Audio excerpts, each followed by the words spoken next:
students at Flame, my colleagues and friends of Flame who've joined this conversation.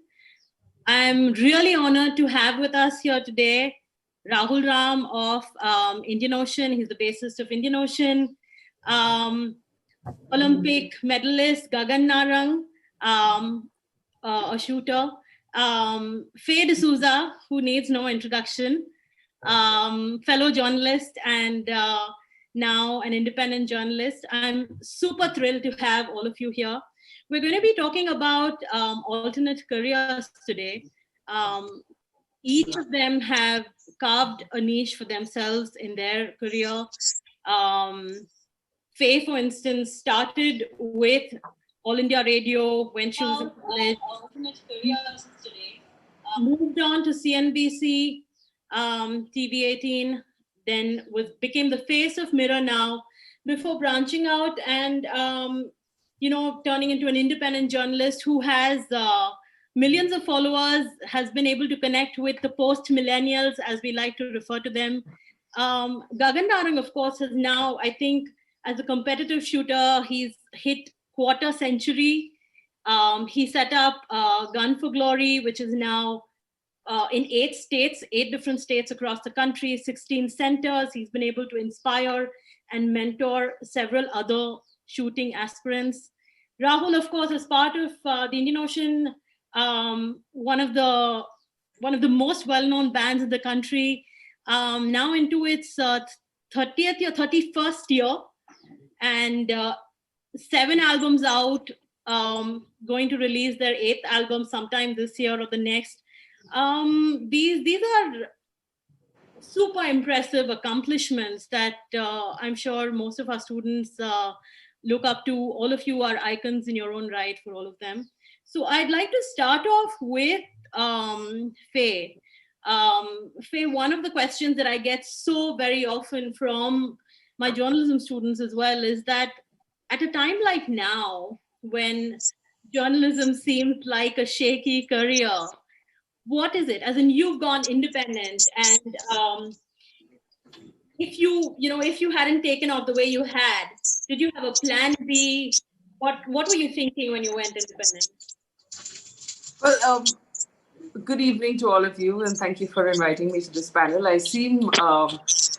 I'm extremely intimidated by the other panelists and not, don't feel adequately qualified to be part of this panel. But I started smiling when you said at a time like now, because this invariably becomes a question a lot of times. Obviously, journalism as a profession has squandered a lot of the trust that it had with citizens and with readers and with viewers. That's obvious. And it's perhaps also for young people, it's a little difficult to imagine life as a journalist, because really the profession is not what it used to be. I can tell you the pay is not what it used to be either. But I think that it's also a profession that the country needs more than ever. And there are a lot of great journalists in our country doing a lot of great work. And unfortunately, the loudest tend to sort of brand everybody, but that's not how everyone works. There are people working in print, in magazines, there are people working online, there are people working purely in the RTI space, doing great work. And for all the young people who are in journalism school at this point, wondering how to make it work, remember that for as long as the democracy lives, journalism lives, and for as long as journalism lives, the democracy is still standing. So don't give up hope and assume that, for whatever reason, that journalism is no longer valid or the profession is no longer valid, because it will always be. And it is as important a profession to the country as any other you can imagine. So yes, we are, as a profession, going through difficult times. You're battling fake news that looks a lot like real journalism, and you aren't able to tell the difference.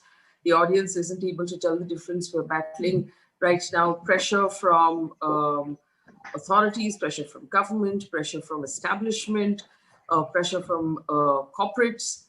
But Having said all of that, there are many, many people right now functioning as independent journalists, still doing great work. And while the internet brings in with it fake news and trolls and all of those other things, it also has removed the entry barriers for independent journalism, because you don't need a lot of capital, you don't need a lot of money to start working. So as a result, I know a lot of great journalists right now who've gone independent and decided that they're going to create spaces where good journalism can still function. For me personally, the last 1 year has been about that. Coming from 16 years in television, where you need big offices and studios and equipment and hundreds of employees and satellite, uplink, and it's a lot of money. Distribution costs a lot of money. You're talking about at least a couple of 100 crore rupees. Going from there into using the internet, where you can do all of this on your own with a laptop and your phone and your internet connection. I have 3 young employees and 1 intern who have also left television to do work together, and we're doing some amazing work that we're really proud of. Yes, we don't have the kind of clout that big television has or that big media houses have, but we are able to do work that's honest to us and stuff that we really believe in. And I believe that is enough to make a difference to the people who care to find out the truth. And there are so many, many, many, many other journalists doing the same thing. So I have tremendous hope for this industry and this profession. And I hope that all of the young people in your journalism class share that hope with me. Thank you, Faye. Rahul, I'd like you to sort of take over from here when Faye spoke about hope and honesty. And these are the 2 things that I have found in Indian Ocean's music over the past years when we've met, when I was with Rolling Stone. And so I'd like you to dial back a little bit and talk about, you have a PhD in environmental toxicology, and so when you started out, what is it that sort of gave you that conviction and made you believe that, I can make it as a musician? And I know one of your favorite refrains is "Mat Pooch," but I'd like you to tell us what placed that sense of conviction for you. All right. So nobody in Indian Ocean ever thought that we would reach where we have reached today. Okay. We were doing the music because we were enjoying ourselves.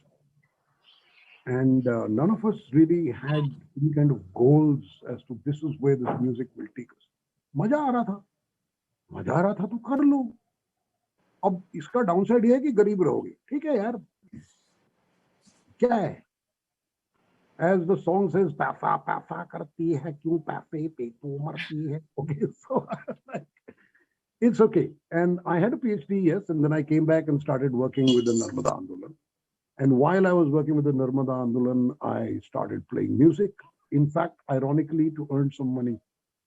And I started playing with another rock band. I used to play in Jagran. Mata ka Jagran mein main bajata tha. 250 rupees raat ke milte the. So Indian Ocean से पैसा नहीं कमाते थे. Indian Ocean में पैसा खर्च होता था. In fact, उल्टा आना जाना. But मजा बहुत आता था. See, Jagran was fun of a different sort, of an anthropological sort. Indian Ocean was fun of the head and the heart. And we knew we were doing good music. We knew that it's going to be something that will make us happy. We never had audiences, so we didn't know what the audiences would think. And so in the first 5 years of the band's existence, we did a total of 7 concerts. You can imagine, 7 concerts in 5 years. But every time we played, they loved us. तो हमें लगा कि ठीक है यार, अच्छा ही लग रहा है लोगों को. And then, gradually, word of mouth, things spread, and we started doing better. I didn't know I was going to be a professional musician till I was about 33 or 34, right? I finished my PhD when I was 27. I never wanted to become a professional toxicologist. America में PhD करके आप क्या करोगे? आप 2 चीजें कर सकते हो. या तो आप सूट बूट पहन के एनवायरमेंटल कंसल्टेंसी ग्रुप ज्वाइन करके किसी कॉर्पोरेट के लिए किसी कोर्ट में जाके झूठ बोलो. ये है बेसिक काम कंसल्टेंट का. और या तो मैं ऐसी दाढ़ी लेके मैं प्रोफेसर बन जाता किसी यूनिवर्सिटी में और सीरियस काम करता साइंस में. But I was not interested, and I'd learned so much at Cornell, and my earlier environmentalism had become even more informed and remains to this day something that I strongly believe. So I came back, I started working with the movement against the dam, and I learned again. I mean, so my late 20s were a time of incredible learning. अब गांव में जाके क्या क्या नहीं सीखता आदमी ना, सालों साल वहां पे मैं अरेस्ट होके जेल भी चले गया, और वहां पे भी सीखने को बहुत कुछ मिलता है, मजा भी आता है। और कोई आपको बोलेगा जेल में मजा नहीं आता, एक्चुअली मजा आता, क्यों? मैं आदिवासी जेल में था, हम लोग रात को नाचते थे, टंग टंग टंग करते हुए हम नाचते वास्ते भी। So everything that I did in those days made Indian Ocean seem worthwhile. And 30 years down the road, yeah, it was. Right. I'd like Gagan to take the next question. It's similar to what I asked Rahul. Gagan, in a country that's obsessed with cricket, you have been in this sport for 24 years now, 25 next year. And so what is it that, gave you that sense of purpose when it came to shooting? What made you believe that, okay, I'm going to stick with this? Well, the question has many layers. When I started out shooting, people would, when I would go to somebody and say, "Aap kya karte ho?" So I'm like, I'm into shooting. So the first question they would ask me is, "कौन सी film के लिए shooting करते हो?" So, so, so I was like, "नहीं नहीं, shooting film के लिए नहीं. I shoot with a gun." अच्छा, ये भी कोई shooting होती है? I was like, हाँ, ये भी shooting होती है. And now, when you go out and say that you're a shooter, people ask you about what event you shoot in and have you gone to the Olympics and so on and so forth. So there has been a paradigm shift in the way things started out for me. I, of course, as a middle class boy, started out shooting. I would travel 2-3 kilometers to the shooting range, watch people shoot because I didn't have a gun. I would look at them shoot, and after they would finish the shooting, they would ask me if I wanted to shoot a few shots with their gun. And I would say, yeah, why not? And I would shoot 2 or 3, 4 shots until they packed and they went away. And that's how I started actually shooting in a club. And slowly, when my parents saw that, okay, I was shooting fairly okay, and I stuck to the sport because every summer holidays, either I would play cricket 1 year, I would play tennis the other year, I would play badminton the other year, and then it finally I started shooting.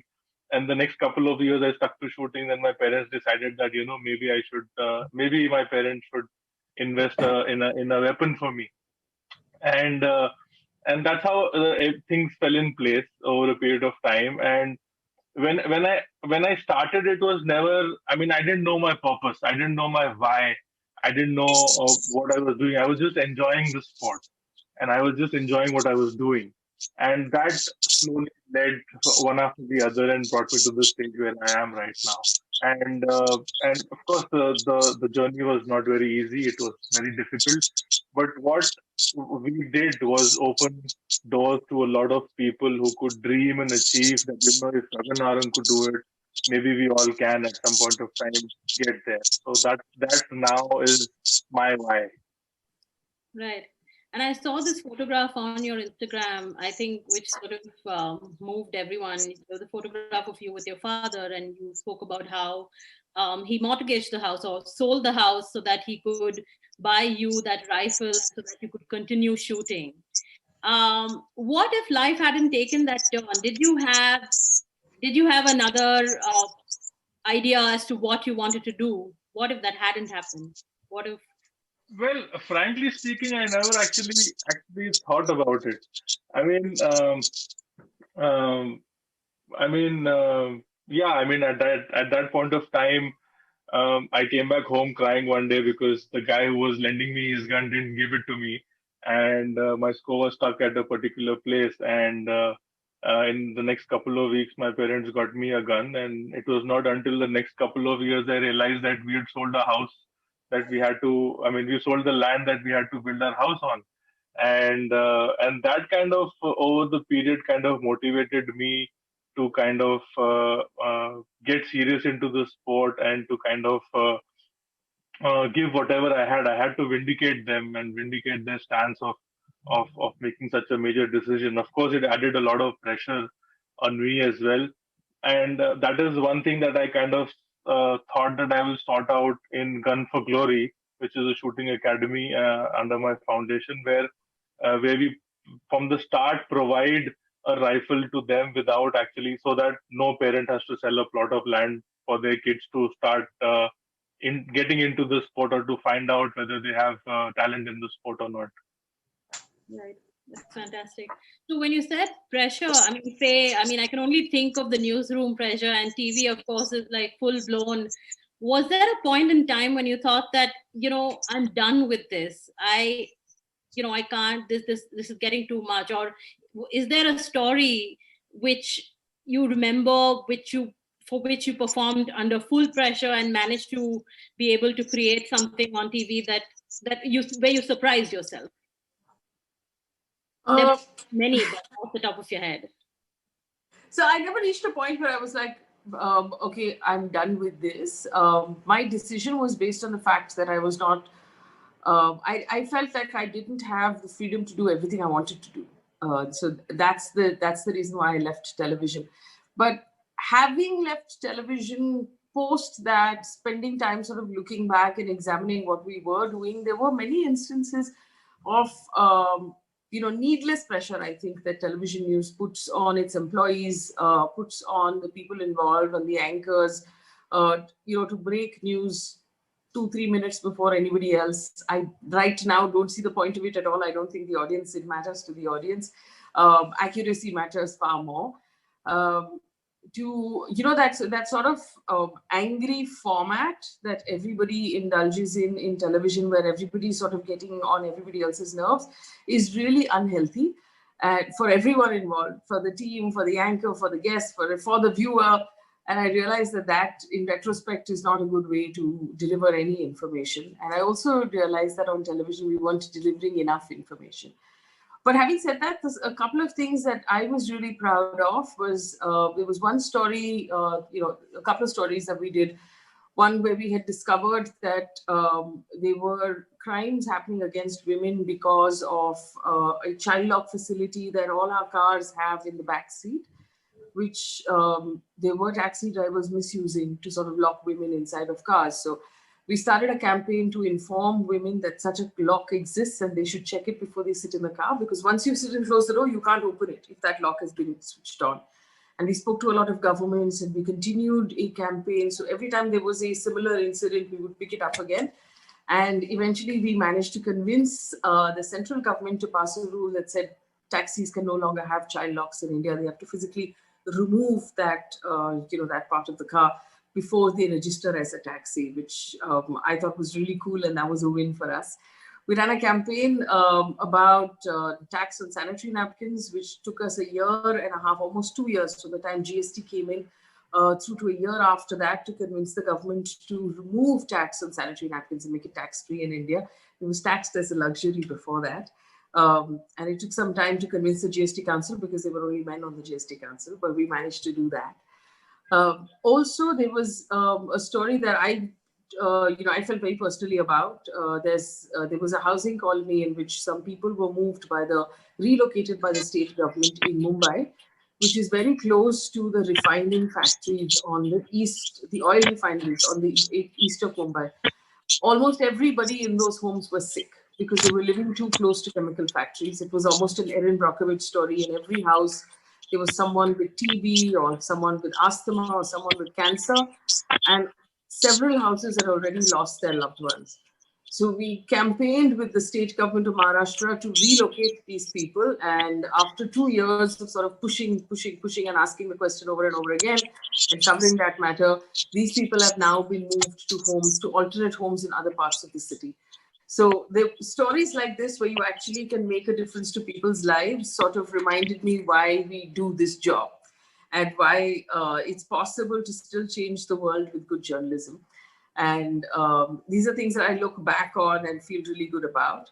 I don't feel good about the fact that in television it was entirely about TRPs, because at the end of the day, unless you have the ratings, you don't get the advertising. Unless you have the advertising, you're not able to make your business viable. And so there's a lot of pressure on editors of channels to bring in numbers on a weekly basis. And that's what leads to the rot that we're looking at right now, because advertisers don't really care about the quality of the programming. They only care about the numbers. And so as a result, then journalists or editors are forced to do whatever they can to bring in the numbers. And so there's an abandonment of ethics and accuracy and, any form of decorum, actually, because there's no accountability to the lies that are told. So there are lots of different pressures acting on that industry right now. I think the fundamental pressure is the fact that everybody feels the need to deliver ratings, and that is a flawed system.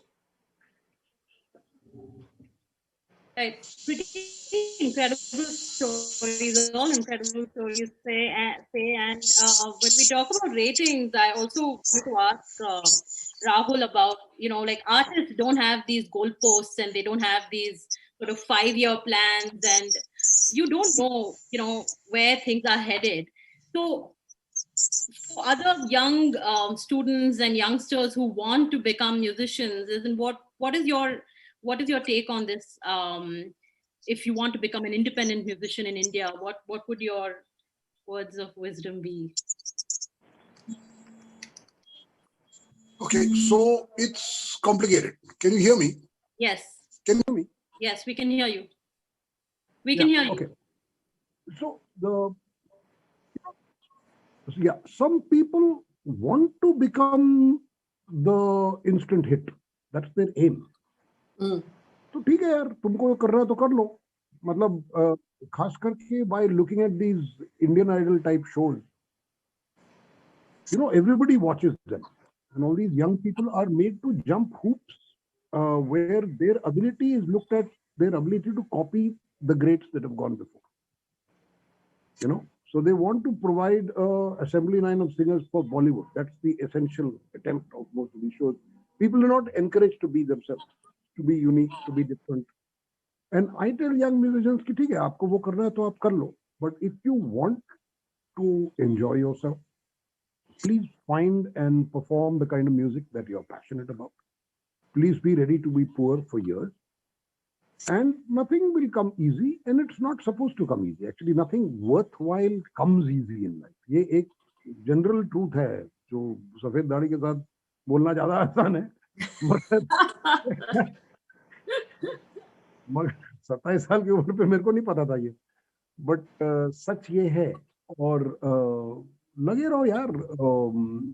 मेरे को, मैं बिल्कुल like गगन said ना, shooting film, मेरे को तो ये कहते थे कि अच्छा म्यूजिक करते हो, पर करते क्या हो? कि म्यूजिक तो ठीक है, म्यूजिक तो मेरा भतीजा भी गाता है बाथरूम में, तुम क्या करते हो? So it took a long while to persuade people. Can I tell you this beautiful story? I had a cousin, a niece, who I was dropping home one day. किसी की डेथ हो गई थी, श्राद्ध वाद से उसको मैं घर छोड़ रहा था. So suddenly she says to me, Mama, you have ruined your life. 14 साल की उम्र पे ये मेरे को बता रही है, I have ruined my life. तो obviously इसके दिमाग में नहीं आया है, इसके माँ बाप घर पे बोलते हैं कि उसने तो अपनी जिंदगी बर्बाद कर दी. So I think a lot of my relatives were convinced कि इसने अपनी जिंदगी बर्बाद कर दी. अमेरिका गया, PhD करके वापस आके जेल में चले गए. ये कैसा आदमी? वो गिटार बजा रहा है बेकार का. मतलब he has given up all the great opportunities he had. And middle class, doctor, engineer, and nowadays in Bengali it says computer, or in Marathi also computer करता है. कंप्यूटर करता है. और यही था हमारे सामने ऑप्शन. तो म्यूजिशियन या journalist, see nowadays actually I think young people have way more opportunities and fields and openings than we ever had, and they should enjoy it and they should make full use of it. And it's okay if you really want to do it. Give it a couple of years. It does not mind. It seems at 19 कि 2 साल, हाय तो बुढ़ा बन जाऊंगा. कुछ नहीं होता 2 साल में. ट्राई तो कर ले, नहीं हुआ तो आगे चले जाए। हमेशा कुछ नया आता है, this sense that I want to tell young people that this sense that your parents have told you class 10 class 12 अच्छा नहीं किया तो खत्म हो जाएगा, लाइफ बर्बाद हो जाएगा, बकवास है। I don't even remember how much I got in my 10th. You? I mean, you guys are much younger, so maybe you do, but my 10th was in 1979. 42 साल पहले मैं 10वीं पार किया हूँ, मुझे क्या मालूम मुझे क्या मिला, मेरे को इंटरेस्ट भी नहीं है। हाँ, फेल नहीं हुआ था, ये मैं ठीक है, मगर ये जो हवा बना रखा है ना, क्योंकि अगर आपको अच्छे नंबर नहीं मिले, आपको अच्छा कॉलेज नहीं मिलेगा, आपको अच्छा कॉलेज नहीं मिला तो आपका लाइफ बेकार हो जाएगा। अरे नहीं होगा यार, अपने अंदर पैशन ढूंढो, and it's much better to do something that you enjoy than to do something that makes you more money, because frankly if you stick at what you enjoy, over time you'll get enough. See, because पैसे का कोई अंत नहीं है। अंबानी भी पैसे बनाने की इच्छा कर रहा है, आज भी उसको पैसे बनाने हैं, टाटा को भी बनाने हैं, तो कोई अंत नहीं है। It's an unending thing. Nobody ever stops wanting to earn more. So why go into that trap? Earn enough that your heart is happy, because your heart will be happy when it does what it wants to do. And yeah, there'll be tough times. There'll be times when लगता है कि दुनिया बेकार है, कुछ नहीं होगा, और मैं ये आर्टिस्ट को बहुत होता है, I'm an unappreciated artist. वो भी artists love to be, self pity बहुत होता है उनमें, तो वो self pity तो ठीक है, मगर तू लगे रहे और जिंदगी में मजा आएगा, और अगर नहीं हुआ तो ठीक है, कुछ और कर लेना यार, ट्राई तो किया। वो कहते थे ना, it's better to have loved and lost than never to have loved. Same. Absolutely. And Gagan, while I don't think there are inexpensive colleges for music, especially Western music in India as yet, you've managed to set up Gun for Glory, which is training young aspirants, shooting aspirants. What is it? How affordable is it for students now who want to train at your academy? And what were the challenges that you had to deal with while setting up the academy and the center? Well, Lalitha, the reason why I set up Gun for Glory was after I had won my Commonwealth Games in 2010. A lot of people met me at airports or at different venues and asked me, okay, my kid wants to become like you, what do I do? I didn't have an answer to frankly give them at that point of time. Because, and that is how me and Pawan, a friend of mine, we kind of thought that, let's set out to give something that we didn't get in our careers. So that's how Gun for Glory was born. And the name, of course, a lot of people get confused. They call it Guns and Roses. They call it Gun for Glory. But basic idea was to just kind of infuse the emotion of glory, and that guns are actually safe. So a lot of parents thought, shooting as a sport is very unsafe because it has guns involved and so on and so forth. But believe me, it's one of the safest sports out there. So we set up Gun for Glory under the Gagan Narang Sports Promotion Foundation in 2011. And the whole idea was to give back to the sport that we got so much out of. And it's a not-for-profit organization. And what I saw during my sporting career was that, and I see even now that a lot of parents decide in their heads, okay, he'll become a shooter. What they do is go out there. If you have to become a shooter, what do you need? Okay, you need a rifle. The rifle costs about 2.5 lakhs. So they collect all their savings and go and buy a kid a rifle which is worth 2.5 lakhs. 1 year down the line, the kid is started off the blocks, doing well, fairly enough. Second year in, he's not getting the desired results. Parents are getting worried because they're spending so much of money.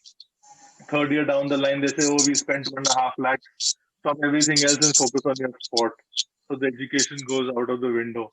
And finally, third year, they realize that, maybe my kid doesn't have it in me. So 3 years of their time is actually lost.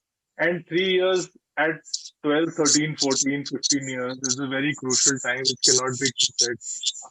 After 3 years, he's too old to join any other sport. So we kind of thought that, let's give the right kind of training at the right time, because time is of the essence. And now the entry-level barrier, which was at 2.5 lakh rupees to buy a gun, is reduced now to 5,000 rupees. You can actually go into an academy, pick up a gun. We give you everything that's necessary. and you start the sport, learn the sport, and find out whether your kid has talent or not in a mere thousands of rupees. So that's the kind of impact we've made over the period. We've offered scholarships to over 2,000 kids. If they perform over a period of time consistently, the fees actually comes down.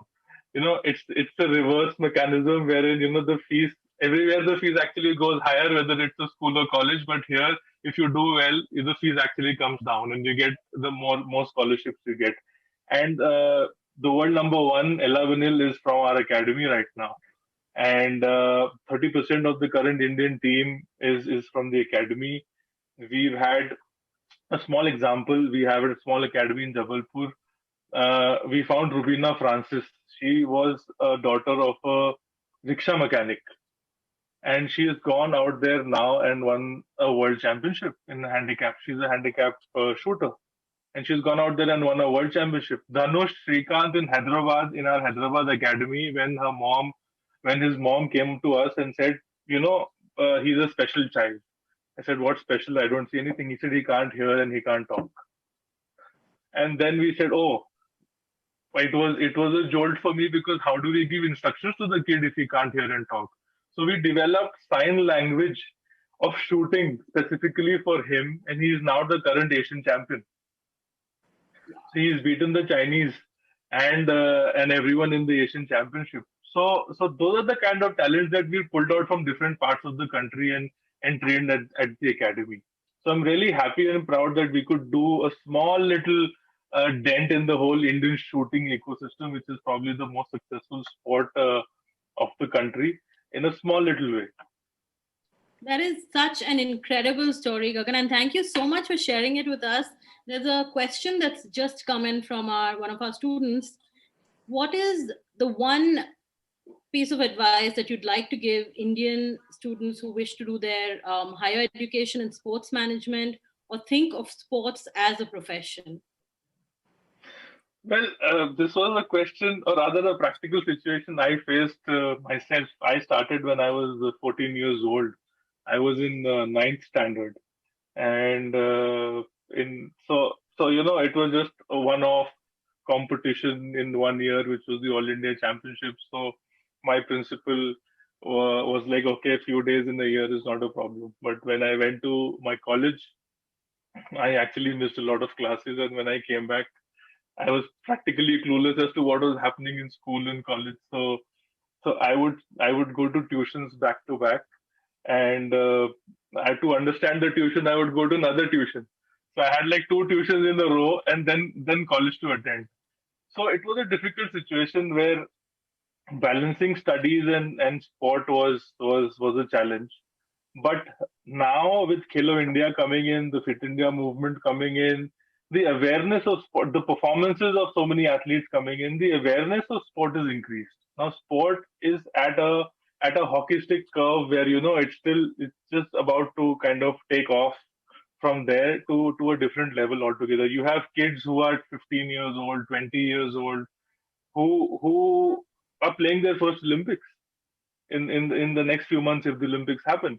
So my advice would be that sport is a very fast-moving industry right now, and it's a good time to be in it at a very good, nice, comfortable place, because when the hockey stick curve comes into sport, you'll be at a good level.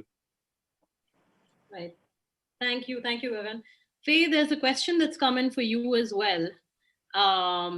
How do you not allow your own bias to hinder reportage and stay objective?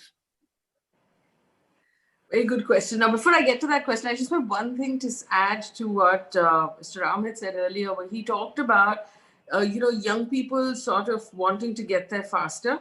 And this is something that I face with young people as well. Someone will come into the profession and after a year say that I'm bored.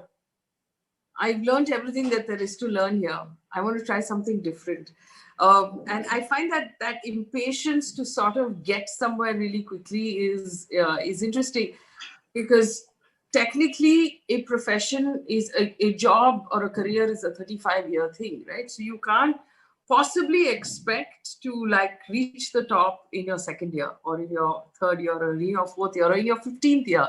The idea is to enjoy the journey and be really committed into the job you're doing every day so it doesn't bum you out when you're doing it. So it really resonated to hear what Rahul Ram had to say about, it's so important that the job you do is something you enjoy. And it's so important to see the journey and not just the destination, not be a hurry to get there. Again, I get this question a lot, and I find it really interesting that people ask, how do you not let your personal biases get in the way? Because it shows to me a sort of misunderstanding of what journalism is. So if you'd give me a moment to just explain it, a good way to understand how this works is when you read your morning paper, which I know a lot of young people don't do anymore, but pick up a paper just as an example. So on your paper, you have your front page news, you have your city, your state, your business news, science and technology, sports, and then maybe some entertainment at some point. So you have all of these pages, which is reporting. In the middle of the paper, you will have your editorial page and your op-ed page. Your editorial page is where the editor of that newspaper will put a comment or their opinion about what is going on. And that is the newspaper's official stand. The op-ed page are columns, which are opinions written by people who are invited by the newspaper to share their opinions. And these people are invited because they're qualified for whatever reason, the newspaper sees them as qualified and sees their opinion as valid enough to be published for the larger audience. Now, it's very important to understand that when putting your first 10 pages together, that there is no bias. Though reporting has to just simply be about telling people what happened. Not about whether or not it should make you angry, not about what the opinion is or the take is on that, not about what the outrage is on it, but simply just telling people in a matter-of-fact, unemotional, non-partisan sort of way, this happened. Only the editorial and the op-ed pages are allowed to give opinions.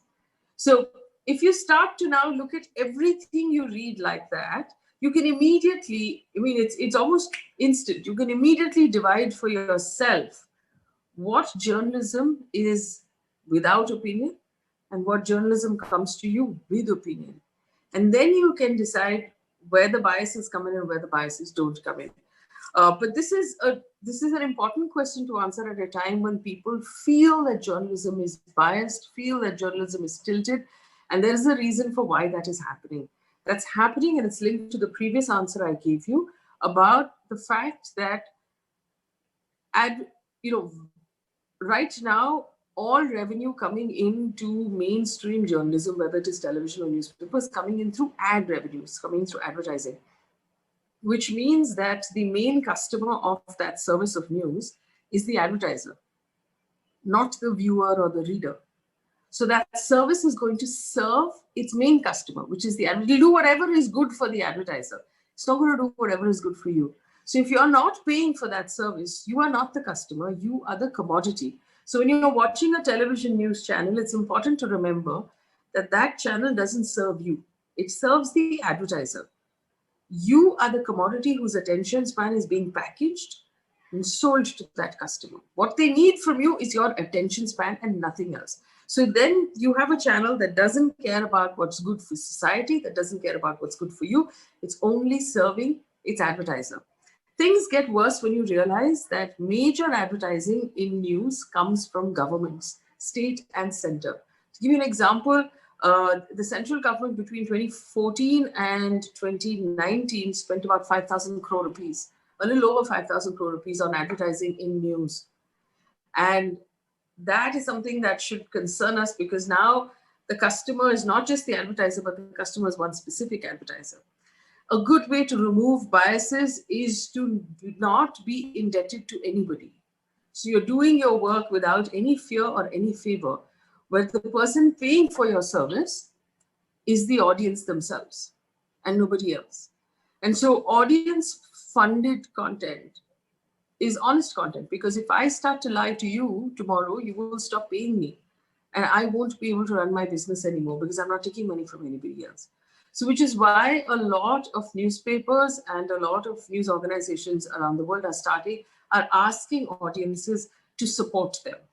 Now, again, there is a problem here about the fact that if you examine the internet, you will see that there are some right-wing organizations whom right-wing audiences are supporting, and there are some left-wing organizations and left-wing audiences are supporting them. So the experiment that I'm conducting, and it's amusing to conduct this experiment now so late in one's career, but the experiment that I'm conducting right now with all the content that I'm putting out is to not put out an opinion at all. Is to simply just tell in the most deadpan manner, deliver the information of what has happened. Let the audience decide if this is something that they think is good or bad, whether they should be happy or sad about it, whether this is something that they should cheer or this is something they should feel bad about. Let them read more about it, form opinions, and decide for themselves. My job ends at simply telling you what happened. So this is what I'm doing right now. And for those in the audience who have seen the work that I'm currently doing on Instagram and on YouTube, you'll see that it is completely void of emotion. It's completely void of opinion and of outrage. It's just a very deadpan delivery of what has happened in the country. So that's what I'm doing right now to make sure that any personal, and see, at the end of the day, we're all human beings. We all have beliefs. We all have, ideologies. I'm personally a liberal person. I believe that all human beings should be treated the same, irrespective of what gender, whether they're men or women or non-binary, that they should be treated the same. People of all castes, people of all religions should be given equal opportunity, equal pay, equal respect, equal dignity. That makes me a liberal person. But I try not to bring that in when I'm reporting on what is going on in the country. Right. That actually brings me to the next question about having shifted from traditional media to social media. Do you feel that's also been liberating? Do you feel that it's changed how you report? Well, to echo again what Rahul Ram says, I don't make any money. So I'm a lot poorer now than I was 2 years ago when I was making a salary. That's the big difference. It is liberating in the sense that I'm not in a rat race. I don't have to compete with anybody. So I'm not looking over my back to say that, am I number one? Am I number three? Is somebody else doing better than me? Did somebody else put out a story that I just don't care. I put out whatever I feel is compelling, whatever I feel the audience needs to know. So that way it's really liberating. I also don't have to listen to people tell me that news is more credible when it comes from a man. I don't have to listen to people tell me how to do my job. I don't have to listen to people tell me, don't do this story, that upsets people. Don't do this story, people in like establishment will get upset with you. I don't have to listen to salespeople complain about the fact that no one will put advertising on a channel that questions the government. So that way it's very liberating that I get to choose for the right reasons, or at least for reasons that I believe are right. Great. I mean, I think that's the ideal scenario for all journalists, Faye. So I think that's fantastic. Rahul, the ideal scenario is when we're able to do this and actually make money off it. I'll let you know when that happens. Yes, please do. Rahul, there's a question that's come in for you. Without clear career trajectories, how do young people bring parents and teachers into the conversation of unconventional careers in the arts? All right. This is a question that can only be, everybody will have to deal with it themselves. It depends on the character and personality of your parents. Na? अगर आप cool है relatively,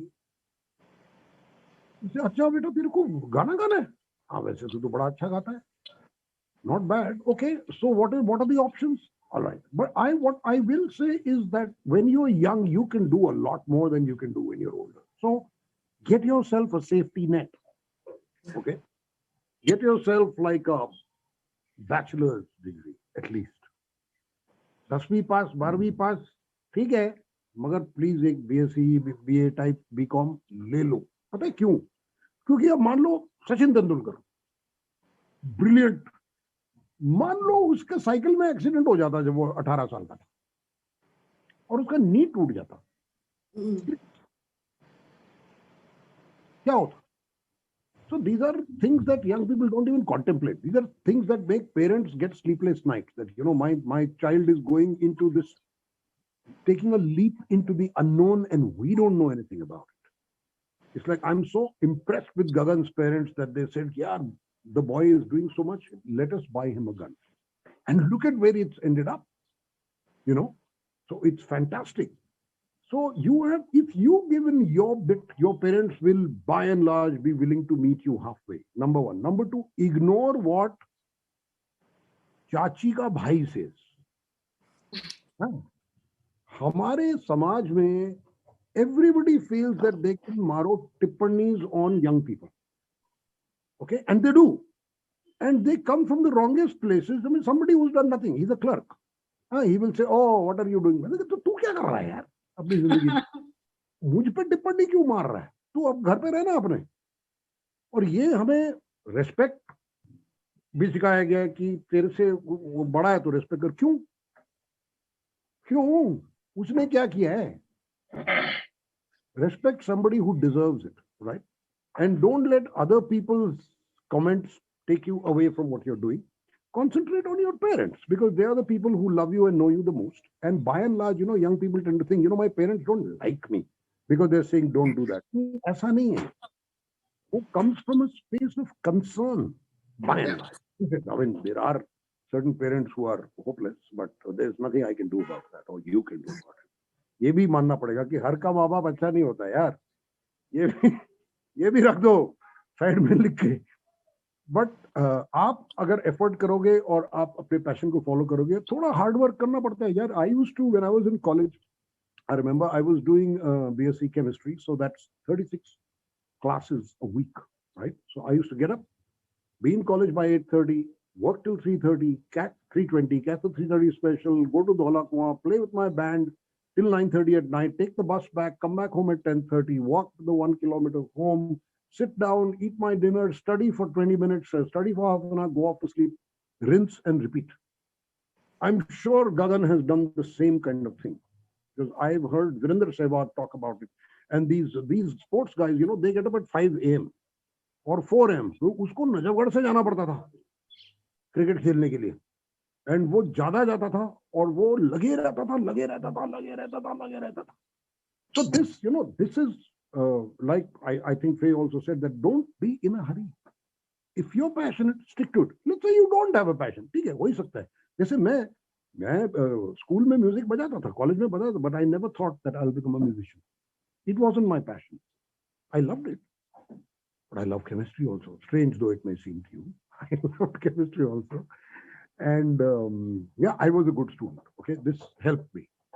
So my parents didn't get on my case कि hey, guitar मत बजा, पढ़ाई कर. हाँ, ये नहीं हुआ. इसलिए मैं कह रहा हूँ कि थोड़ा एफर्ट उधर भी मार लो, क्योंकि फिर तुम्हारा पैशन करना ज्यादा. It is always better and easier to follow your passion with the support of your family. It's not romantic to fight the family. Please don't like that stupid movie that क्या rock on, chichi. The most silly thing I can imagine कि मेरा दिल टूटना चाहिए फिर मैं अच्छा music बनूंगा. That's rubbish. So I just want to say a couple of things. I agree that it's much easier to do anything with family. I've also found, and you know, there's the generation gap, right? And now that I'm older, I see both sides of that argument. I found that if young people have a logical conversation with their parents and ask them, why do you feel that I should do engineering? What is it you want? And they'll say, Dekho beta, if you do your engineering, you'll always have a job. You'll never go hungry. I'll know that you will be well looked after. Acha khamaoge, acha jiyoge. So then you can see their point of view and say, okay, I'll tell you what. I will become a musician. I will try for so long, but I will also, like Rahul said, I will also do XYZ course on the same time, because you know that in case this doesn't work out, I have something. But actually just talking to your parents instead of just rubbishing them as, you know, they don't understand what's going on in my heart, because they were all young ones. And I think the other thing that is really honest is the fact that कई भूल जाते that they were young ones. खास करके when it comes to going out with girls or boys, you know, then all their, it all comes out. It's like, sorry. The other thing I agree with both the other panelists is that there is no shortcut to hard work, right?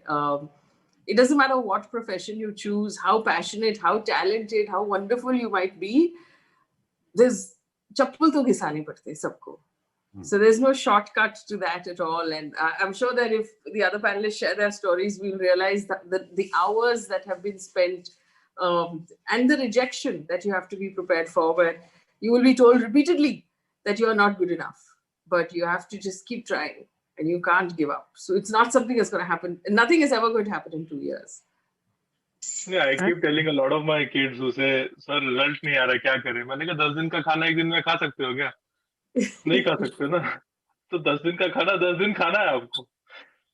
तो उसी तरीके से आपको जितना time लगेगा, हाँ, knowledge अब system में आ गई है कि भाई एक ओलंपिक मेडल कैसे जीता जाता है, तो maybe you will get there faster. Maybe you will stop wasting time in diverting at dead ends. But you know, ultimately it's your dedication and hard work that will get you, that determines the speed. Right. And I think all valid points by all of you, as in if you don't put in the work right from the start, right from the time you're a student to, of course, when you begin, there's just no going forward, as in there's just no learning. Faye, there's a question that's coming for you. In the current scenario, people are wary of journalists. They don't trust journalists anymore. So in that case, how do you build a rapport? How do you build that trust with your audience? With the audience? See, again, it's not something that can happen overnight, right? I believe that, and I've told my team this for many years, that I believe that credibility is like a wall. So every day that you come in and you make a good ethical decision, you do a good job, you earn the trust of your audience, you're putting one brick in that wall. And you have to come back the next day and do it again. And you have to come back the next day and do it again. You have to come back the next day and do it again. And over a period of time, you will build credibility and trust. It's not something that can happen overnight. You can't walk up to someone and say, trust me, and they're not going to trust you because you said it or because you asked or because you said, no, I will do a good job. It has to happen over a period of time. It has to happen with consistency. It has to happen with the right intention. One of the things that I believe very strongly, a lot of people don't understand, is that at the end of the day, journalists are also human beings. So you will make mistakes. You will have errors that go on air. It's really important to come back, own up, apologize, correct the error. It shows that, yes, I'm human. Yes, we have made mistakes, but I don't want you to believe this wrong information that I've given you to be true. So I'm going to come back very quickly and tell you that, listen, I made a mistake. This is wrong. I'm taking it down. The idea there is it builds your credibility. It shows that you respect your audience's intelligence, your audience's time, and their faith in you. And it also shows that you're human. So, like I said, credibility is not something that's going to happen overnight. Credibility is going to take years and years to build. And if it's not the most important thing, if honesty is not the most important part of your arsenal, then you can break that credibility in one day if you're not careful. So, like I said, it's a long-term thing.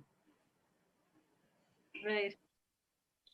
Gagan, there's another question that's coming for you about motivation, as in sport, as is the case with anything else in life, there are ups and downs, and you need to sort of be able to, again, pick your spirits up and move forward. What is it that keeps you motivated when there is a down? Well, I think motivation is found in everyday things that one does. Of course, there are days of boredom. There are days when you don't just feel like moving at all, and there are those days when you have, when you connect to people and who can show you that bend where you see a dead end. So that is very, very important. Find motivation in little things, little joys of life.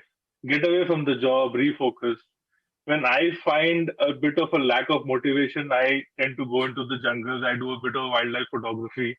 So I kind of go into the parks and, kind of cut off, spend some time in nature, clear my head, so that, and eventually you have that person that will just show you the bend around, and just see that bend. You perhaps at this point of time see a dead end, but there will be someone who will show you the bend around. Right, great. Rahul, sorry, were you saying something?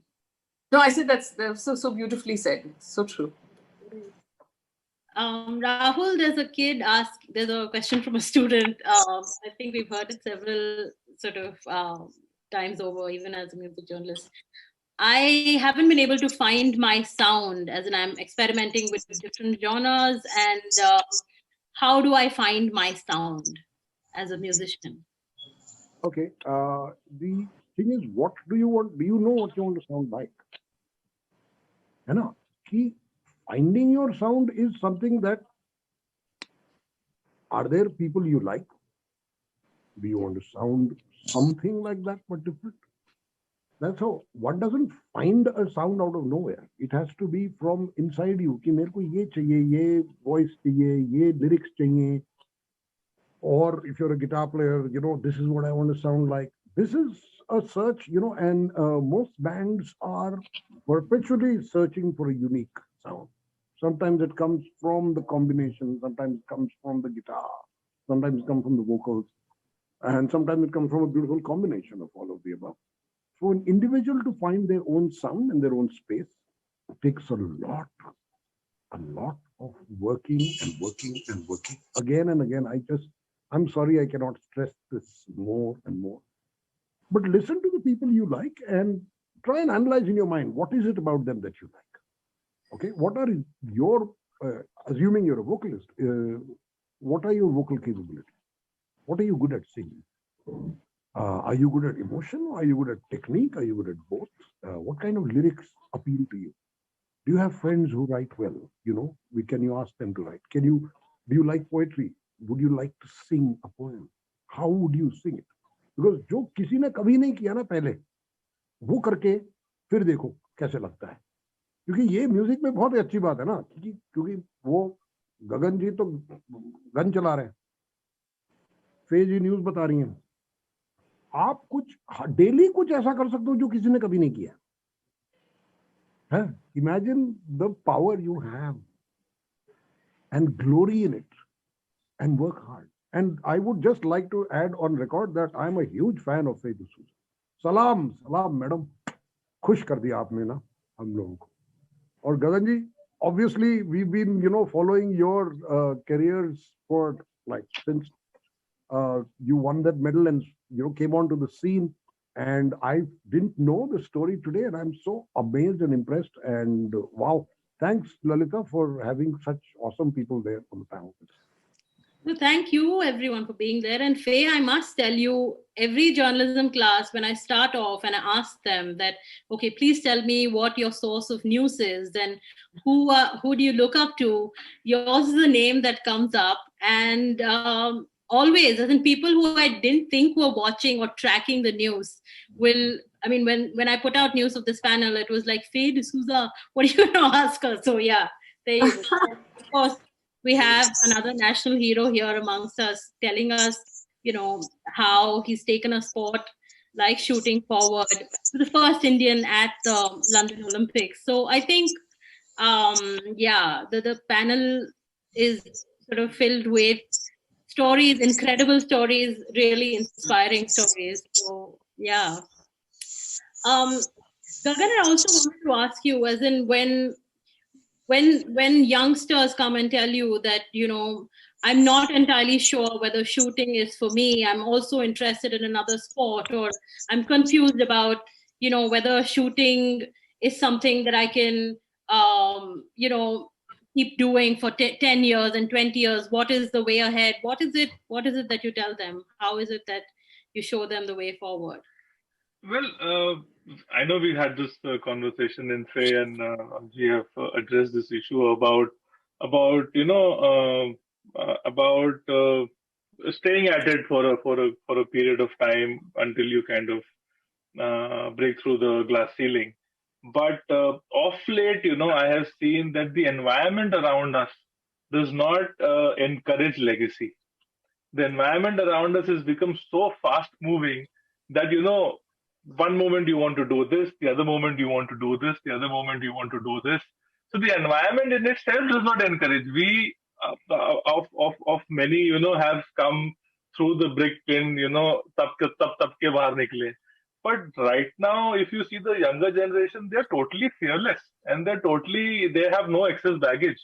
I mean, if I'm sure the Faye in her field also sees so many journalists who have no excess baggage from behind and are just, bash on regardless and just want to do their thing. And I see the same in my sport, and I'm sure sir also sees so many musicians who just want to do what they want to do. So I mean, I have seen a lot of shooters who come and say that, and what we say, stay at it, be a lambi race ka ghoda. But I also find myself confused at some point of time because the environment around doesn't let you be that lambi race ka ghoda. So while it is good to be at a point where you are giving that much time, energy, and effort, it is also a good idea to be smart. You can train hard, but you have to train smart, and be with the system around you. So shooters these days, when they come up to me and say, what should I do? How long do you think I should go? I tell them that, listen to your inner self and just listen. If your progress will stop the day you're enjoying it. I mean, and the day you think that I know it all, I think that's the end of it. So you always have to be a learner. If not in sport, you have other things to do in life. And like I said, my mom told me, yes, I mean, you can be a good shooter. I mean, sport is a great career, but I need you to have a fallback option. So academics has to be there. Rahul, you wanted to add to that? Yes, please. I wanted to say that you have to be honest to yourself. कि मैं अब shooter होऊंगा कि नहीं होऊंगा, क्या है कि lot of us are surrounded by people who tell us अरे क्या बात है, शायद तुम में नहीं है, वो हो सकता है. जैसे ये सिंगर, जो किसी को सिंगर बनना है और नहीं हो रहा यार, नहीं हो रहा, बाकी लोग कह सकते हैं it's difficult to be that brutally honest to somebody कि यार घर जा. सो अपना सोचना पड़ता है और अपने आप को ऑनेस्टली देखना पड़ता है और अपने कैपेबिलिटीज को जानने की कोशिश करो. It's difficult to be very very strongly honest with yourself, but try, or at least have a good friend because friends can be beautifully brutal. भाई तेरे से नहीं होगा, क्यों कर रहा? So keep all this, it's, and the last thing is, जिस दिन मजा आना बंद हो गया ना, छोड़ दो. You have to enjoy what you're doing, even if it's it's a bad day कि सब कुछ खराब हो गया, शो खराब हो गया, बेसुरा गा दिया, ऑडियंस hated me, but मजा आया कि नहीं? हाँ, मजा तब भी आया यार, कल फिर से करूंगा. Do you want to get back onto the horse? Yes, I want to get back onto it. Then do it. But the day it seems like drudgery. The day it seems like, yaar. And there will be days like that. But if it starts feeling like that for a certain length of time, then it's time to reassess what you're doing. Right. That was my 2 bits. Right. Rahul, when the student asked about what genre and how to find the sound and all of that, there's something that came to my mind, as in when composers when directors of films come to you, or say those working in the film industry come to Indian Ocean and they say, we want a song like Mareva, we want a song like Kandisa. How do you tell them that, look, this is something, that this is art that we created with a certain passion, and this is not something that we can recreate? How do you say that to them, or do you try and fit in with that brief, or what is it that you do as a band? So we are lucky because people who come to us are people who love our music, and they don't tell us to recreate those songs. They love us for our sound and our approach. So we have actually never been told, and that's why we probably never do certain kinds of films. कि जहाँ मेरे को शीला की जवानी अगर मेरे को बनाना पड़े ना, मेरे बहुत मुश्किल हो जाएगा मुझे बनाना. Seriously. It's not an easy task. I'm not putting that song down. I'm just saying that my band probably doesn't have the capabilities of doing this. Everybody has certain capabilities. So people who come to us saying, we love your sound. And this is the script, and this is what we would like you to make a song with. They don't tell us Mareva Banat. They don't tell us Bande Banate, because वो जो आते हैं ना वो थोड़ा डरते भी हैं कि ये अगर बंदे बनाते बोलेगा ये अगर जाओ. So luckily we come with we are met by the kind of people who are intelligent enough to realize what's going on, which is why Indian Ocean has never entered Bollywood full time. Because when you enter Bollywood full time, then you have to do whatever they tell you to. फिर कोई choice नहीं. फिर आपको item number बनाना है, item number बनाओ. आपको ये बनाना है, ये बनाओ. आपको उसका गाना कॉपी करना है, उसका गाना कॉपी करो. ये सब होता है. लकीली हमारे साथ नहीं हुआ, क्योंकि हम थे भी और नहीं भी थे. Right. So I can't answer your question, but I do know that most people say, okay, try Mark. People who want to, sorry. So I believe, that of all the arts, musicians have the special ability to cut through the most sort of hard heart also, right? And melt even the hardest heart. And I've musicians give a certain level of joy with their music that happens every time you play that song. So it's such an incredible skill. It's such an incredible talent. And Indian Ocean has played such a large part in making us happy when in different parts of our lives and different moments of our lives. I was just thinking that when Gaganji was talking about taking a walk in wildlife and doing some photography, for me that has been music. For me, and Indian Ocean is such a large part of our playlist to sort of remind us of what is good in life and remind us of who we are and why we do what we do and things like that. So I want to thank Rahulji for the contribution that he's made to people personally, and the joy that the music gives, which nothing else can give you that kind of joy. It's amazing. And for young people who are listening, in whatever profession you choose, I want to pass on one piece of advice that I got from my first editor, which is that you're never done, right? In the sense that he used to always tell me, even after a century, when the batsman comes back to the crease the next day, the score is 0. You have to start at 0 again the next day. And so it doesn't matter how much, how good your work would have been today. Tomorrow you have to come back again and start again and do your best again. And that's really how careers are built, every day, by doing your best on a daily basis. You can't rest and say, "Chalo, I'm done." Unless, of course, I mean, take an example of the amazing work of winning an Olympic medal and then saying, "Okay, now I have to do more." It's very easy, perhaps, to just lay back and say, "This is the pinnacle of what could have been achieved, and there's nothing left for me to do." But careers are long-term marathons; they're not sprints. So remember to take life. Remember to take steps every day and keep trying every day. Don't expect to get there in a hurry. Right. On that note, I'd like to thank everybody for spending time to talk to us, to tell us stories, for being these incredible storytellers, and for inspiring all of us to aim just a little higher, every time, and not listen to the naysayers. So thank you, Rahul. Thank you, Gagan. Thank you, Faye, for sparing time to do this for us. Ladies and gentlemen, please stay on. There's going to be another incredible panel coming on.